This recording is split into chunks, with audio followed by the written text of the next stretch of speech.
আজি বেটাহঁতক ৰুমৰ পৰা উলিয়াই আগফালে সোফাত এনেদৰে শুৱাই থৈছোঁ। আসসালামু আলাইকুম গাইজ, আপোনালোক সকলোকে মোৰ আনিটি মিনি ব্লগলৈ স্বাগতম জনাইছোঁ। এইফালে দেখিছে নহয় আমাৰ ৰুমৰ অৱস্থা কি হৈ আছে। আচলতে আমাৰ ৰুমত মানে পাকঘৰলৈ যাব পৰা দৰ্জা নাছিলে, তো বাহিৰেদি দৰ্জা আছিলে, সেইটো কাৰণে এখন দৰ্জা কটোৱা হৈছে। যিহেতু এতিয়া বেটাহঁত আছে আৰু মই কিটচেন যাবলৈ একেবাৰে নোৱাৰোঁ, তাহাঁতক এৰি থৈ, আৰু 40 দিনমানলৈকেহে ধৰক চব আহি মেলি থাকিব, তাৰপিছততো মই নিজে কৰিব লাগিবই।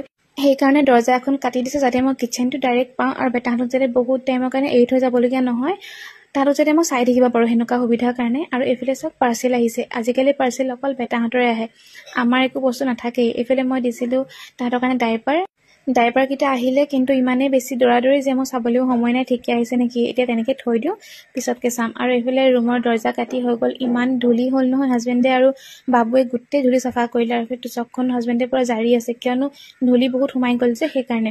আৰু সেইখন আমাৰ দৰ্জা চাওক, এতিয়া মই ডাইৰেক্ট কিটচেন পামগৈ, মোৰ সুবিধা হ'ব। আৰু এইফালে মুৰ্শিদ আহিছে, মুৰ্শিদৰ মামায়েকৰ বিয়া, সেই তাতে আছিলে, এতিয়া আমাৰ ঘৰলৈ আহিছে অকণমান টাইমৰ কাৰণে। আৰু এইফালে চাওক, এতিয়া এই ডাইপাৰকেইটা যে দিছিলোঁ অৰ্ডাৰ, সেইকেইটা নহয় হেৰি হ'ল নহয়, ডাঙৰ চাইজৰ হ'ল নহয়, ইমান বেছি ডাঙৰ আহিলে। এতিয়া চেঞ্জ কৰিবলৈ মানে ৰিটাৰ্ণ কৰিবলৈ কাৰণে কোনো অপশ্যন নাছিলে, মানে মই নাচালোঁ।